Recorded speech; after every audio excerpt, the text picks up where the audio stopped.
જય શ્રી કૃષ્ણ મિત્રો, આજે જેઠ મહિનાની વદ પક્ષની એકાદશી છે, જેને યોગીની એકાદશી કહેવાય છે, જે વર્ષની ઉત્તમ એકાદશી છે। કારણ કે આ એકાદશીનું વ્રત કરવાથી કે એકાદશીની કથા સાંભળવા માત્રથી 88,000 બ્રાહ્મણોને ભોજન કરાવ્યાનું પુણ્યફળ પ્રાપ્ત થાય છે।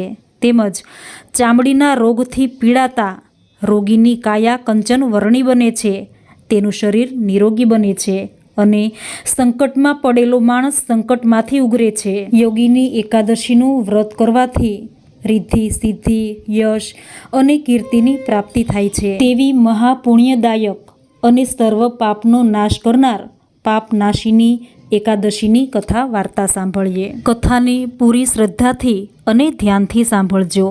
બોલો ભગવાન શ્રી હરિની જય। ભગવાન શ્રી કૃષ્ણ યુધિષ્ઠિરને કહે છે કે હે કુંતી પુત્ર, જેઠ માસના કૃષ્ણ પક્ષની એકાદશીનું નામ યોગિની છે। સંસાર સાગરમાં ડૂબેલા અને મોહ માયામાં ફસાયેલા પાગલ જીવોનો તથા પાપીઓનો પણ એ ઉદ્ધાર કરનારી છે। આ એકાદશીના મહાત્મ્યની ઉત્તમ કથા સંભળાવું છું, તેને ધ્યાનથી સાંભળો। અલકાપુરી નામની એક નગરી હતી।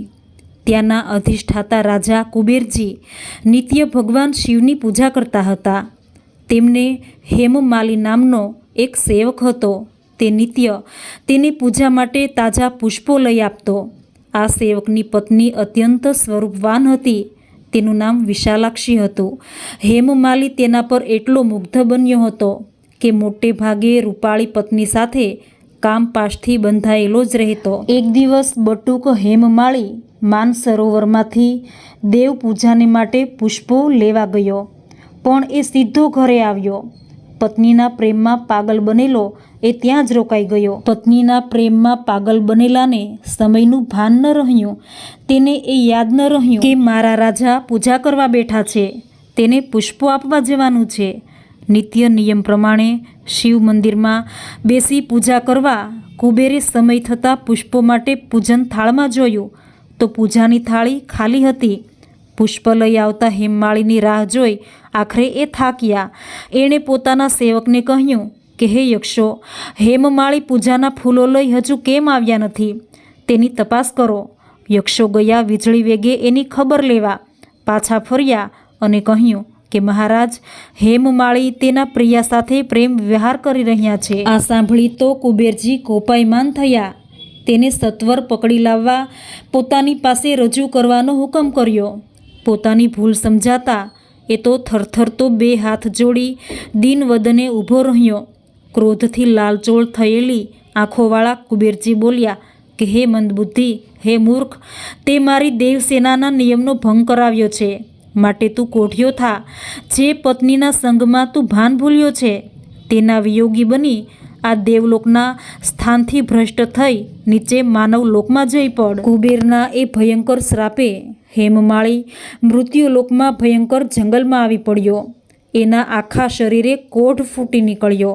રાત દિવસ પીડાથી એને ઊંઘ આવતી ન હતી। અન્ન પાણી વગર એ ભૂખના દુઃખથી ઊંઘી પણ શકતા ન હતા, પરંતુ શિવ પૂજન માટે તે પુષ્પો લઈ આવતો હતો।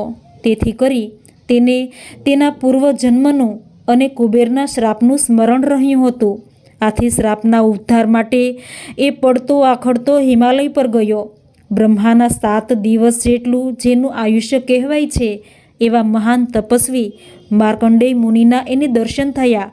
એમના આશ્રમમાં જઈ એમણે એની દૂરથી હાથ જોડી નમન કર્યું। તેને કોઢિયો જોઈ ઋષિએ તેની દુર્દશાનું કારણ પૂછ્યું। હેમમાળીએ ગદગદ કંઠે પોતાની ભૂલોને અને કુબેર ભંડારીના શ્રાપનો ઇતિહાસ તેમની આગળ કહી સંભળાવ્યો અને આ દુઃખમાંથી છૂટવાનો કોઈ ઉપાય હોય તો બતાવવા વિનંતી કરી। હેમમાળી સાચું બોલ્યો, તેથી દયાળુ એવા તપસ્વી મુનિરાજ તેના પર પ્રસન્ન થયા અને તેની ધીરજ આપી કહેવા લાગ્યા કે હે બટુક, જેઠ વદ 11 એટલે યોગીની એકાદશી, આ દિવસે હું તને કહું છું એ પ્રમાણે તું વ્રત કર। એના પુણ્યથી તારો કોઢ દૂર થશે, કુબેરનો શ્રાપ મિથ્યા થશે અને તું તારા અસલ સ્વરૂપના સ્થાનને પ્રાપ્ત કરીશ। બટુક હેમમાળી હરખભેર એને લાંબા પડી દંડવત પ્રણામ કર્યા। ત્યારબાદ તેણે આ યોગીની એકાદશીનું ઉત્તમ વ્રત કર્યું. આ વ્રતના પ્રભાવથી તેના અસલ સ્વરૂપ તથા સ્થાનને પામ્યો.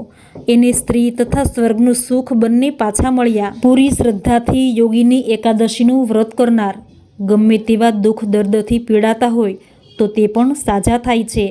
તેને સ્ત્રી, સ્નેહી, પુત્ર, પરિવાર કોઈનો વિયોગ હોય તો તે પણ દૂર થાય છે. ઇતિ શ્રી સ્કંદ પુરાણે વૈશાખ કૃષ્ણ પક્ષે યોગીની એકાદશી વ્રતકથા સંપૂર્ણ.